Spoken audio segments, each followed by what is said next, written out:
Shalom Bapak Ibu Saudara yang kasih dalam Tuhan. Saya yakin hampir semua agama yang ada di dunia mengajarkan umatnya untuk bisa melakukan perbuatan-perbuatan baik, kesalehan-kesalehan di dalam hidupnya. Tapi yang menarik Bapak Ibu Saudara, kalau kita cermati lebih mendalam, sebenarnya perbuatan baik yang diajarkan di dalam perspektif iman Kristen itu berbeda dengan pandangan atau pemahaman perbuatan baik yang dilakukan atau diajarkan di dalam kepercayaan non-Kristen. Bapak Ibu Saudara yang kasih dalam Tuhan, perbuatan baik di luar kekristenan biasanya adalah perbuatan baik yang ada maksud dan tujuannya.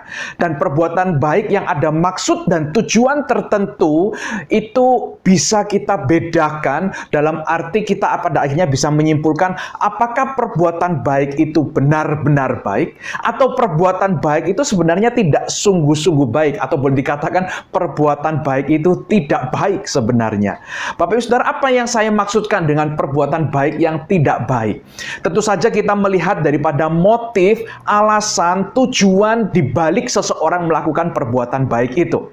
Ada orang-orang yang melakukan perbuatan baik hanya untuk dilihat orang semata, hanya untuk mendapatkan puji-pujian, hanya untuk mendapatkan like dari status-statusnya, Bapak Ibu Saudara. Tentu saja sebenarnya semua pandangan daripada agama-agama non-Kristen termasuk kekristenan melihat perbuatan baik yang seperti ini, perbuatan baik yang dengan pamrih, itu bukanlah perbuatan baik yang benar-benar baik.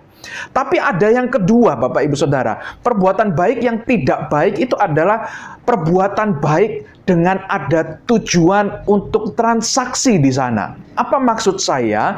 Maksud saya adalah memang dia melakukan perbuatan baik, tujuannya bukan untuk dilihat orang. Dia melakukan kesalehan, dia melakukan misalnya amal ibadahnya, memang bukan tujuan untuk dilihat orang. Dia lakukan secara tersembunyi, jangan sampai ada orang tahu. Tetapi Bapak Ibu Saudara, kalau kita perhatikan dan cermati, kebanyakan semua kepercayaan di luar kekristenan mengajarkan ketika engkau melakukan perbuatan baik itu harus secara sembunyi-sembunyi. Jangan sampai hanya untuk memupuk ego kita, hanya untuk mendapatkan puji-pujian.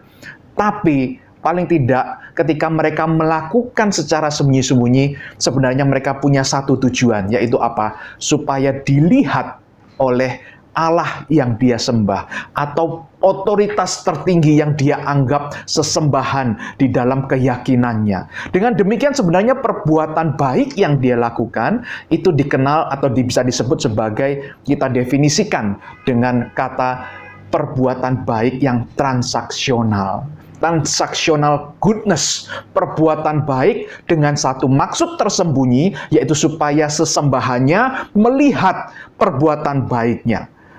Nah, dengan tentu saja secara teologis, kenapa seseorang melakukan perbuatan baik, amal ibadah, kesalehannya di luar kekristenan, punya pandangan bahwa supaya nanti di akhirat, sesudah kematian, maka itu akan ditimbang seberapa banyak perbuatan baiknya, seberapa banyak perbuatan jahatnya, itulah yang akan menentukan apakah dia layak mendapatkan keselamatan, masuk surga, atau masuk neraka. Itu adalah pemahaman yang pada umumnya. Nah, Bapak Ibu Saudara kasih dalam Tuhan, saya perlu mengingatkan bahwa di dalam perspektif iman kekristenan, kita punya pengajaran yang sangat unik.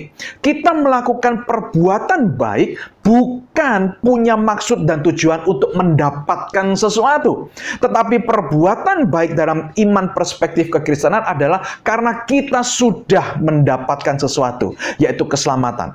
Dengan demikian, hanya dalam kerangka pemikiran iman kekristenanlah perbuatan baik seorang manusia itu benar-benar murni, tanpa pamrih, bukan tujuan untuk mendapatkan sesuatu baik dari sesamanya. Tentu saja itu tidak akan mengatakan sebagai sebuah perbuatan baik yang baik, tapi juga Bapak Ibu Saudara, kita tidak sama sekali dalam melakukan perbuatan baik untuk mendapatkan keselamatan, untuk mendapatkan perkenanan Tuhan. Bahkan saya mau tambahkan lagi, kita melakukan perbuatan baik dalam perspektif iman Kristen adalah bukan dengan tujuan untuk mempertahankan keselamatan perbuatan yang sudah kita terima di dalam Kristus Yesus melalui kematian dan kebangkitannya.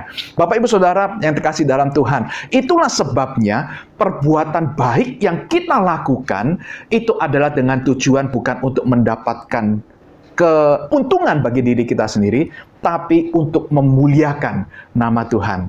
Pengajaran daripada Tuhan Yesus Kristus kita ingat.